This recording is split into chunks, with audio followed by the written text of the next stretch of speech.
যেসব বাংলাদেশি ভাইরা বলছে ভারত বর্ষার সময় ফারাক্কার বাঁধ থেকে প্রচুর পরিমাণে জল ছেড়ে বাংলাদেশে বন্যার সৃষ্টি করে, তাদেরকে বলছি,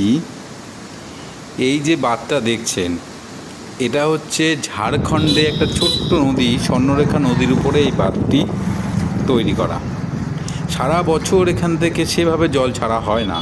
কিন্তু এই বর্ষার সময় প্রচুর জল ছাড়ার কারণে